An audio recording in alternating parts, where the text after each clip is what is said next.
Welcome back to my channel Ankita's diaries. আশা করছি তোমরা সবাই খুব ভালো আছো। তোমাদের সাথে ঝুলনের ব্লগটা শেয়ার করতে আমার অনেকটাই দেরি হয়ে গেল।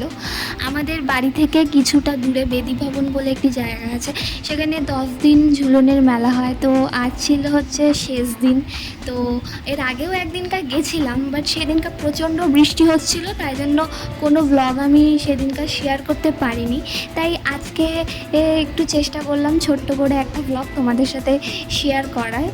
এখানে অনেক ধরনের দোকান বসেছিল, আর আমরা একটু বেশি তাড়াতাড়ি চলে এসেছিলাম, তাই সেরকম ভিড় ছিল না। আর এই যে এখানে আমি ঢং করছিলাম একটু, আর সামনে হচ্ছে আমার মা, দিদা, মাসি ওরা যাচ্ছে।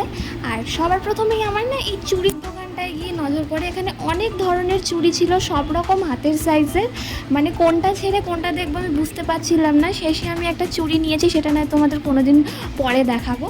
আর এখানে অনেকক্ষণ ঘোরাঘুরি করার পরে আমাদের ইচ্ছে হলো যে ঘুগনি খাবো, তাই ঘুগনির দোকানে যাচ্ছিলাম। আর সামনেই দেখো ওই ট্রেন গাড়ির মতো যে দোলনাগুলো, আর বাচ্চাদের ওই গাড়ি গোল গোল ঘোরে, এগুলো দেখলে না ছোট্টবেলার কথা মনে পড়ে যায়। ছোটোবেলায় যখনই মেলায় যেতাম না, তখনই আমি এই দোলনাটাতে উঠতামই। আর সামনে নাগরদোলনা, সেটা এখনো চালু হয়নি। আর ফাইনালি ঘুগনি হাতে চলে এসেছে। মেলায় এসেছি, মোমো না খেলে হয় বলো? আমার এমনি অনেক দিন ধরে মোমো খাওয়ার ইচ্ছে ছিল, তাই বললাম এসেছি যখন তাহলে খেয়েই নিই। ফাইনালি অনেকক্ষণ ওয়েট করার পর মোমো আমি হাতে পেয়ে গেছি, আর মোমোটা খুবই টেস্টি ছিল। আর এই যে দেখো, এখানে বৃষ্টি শুরু হয়ে গেছে। মানে এর আগেও যেদিনকার এসেছিলাম সেদিনকার তো মুষলধারে প্রচুর পরিমাণে বৃষ্টি হচ্ছিলো, আর আজকেও বৃষ্টি হচ্ছে, কি আর বলবো। তো অনেকক্ষণ ওয়েট করার পর ফাইনালি আমরা চলে এসেছি আমাদের একটা মামার বাড়িতে। বেশি দূরে নয়, 5 মিনিটের মতো রাস্তা মেলার ওখান থেকে। আর আমার মামা কিছু মাস হলো নতুন বাড়ি বানিয়েছে, তো সেটাই দেখতে এসেছিলাম। মামি আমাদের জন্য এখানে পাস্তা করে এনেছিল। আমার তো পাস্তা খেতে খুব খুব খুব ভালো লাগে। তোমাদের কার কার পাস্তা খেতে ভালো লাগে আমাকে জানিও তো, আমার তো বেশ ভালো লাগে।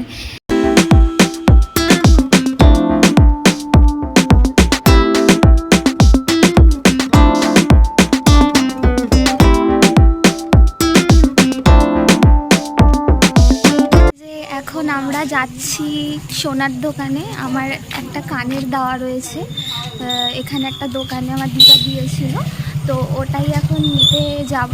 তারপরে ওখান থেকে বাড়ি চলে যাব। আর এই রাস্তাটা একটু অন্ধকার আছে বলে হয়তো ভালো করে তোমরা কিছু বুঝতে পারছো না। তো দিদারা অনেকক্ষণ আগেই বেরিয়ে গেছে, এখানে অনেক বৃষ্টি হচ্ছিল, বৃষ্টি কমার সঙ্গে সঙ্গে ওরা বেরিয়ে গেছে। এই যে আমরা এখন দোকানের দিকে যাচ্ছি, সামনে আমার মাসি আছে।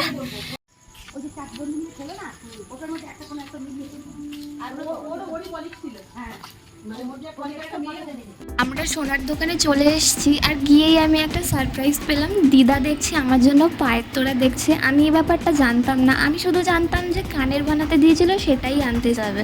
আর এইগুলো এখানে কী জিনিস আমি জানি না, তোমরা জানলে আমাকে বলো।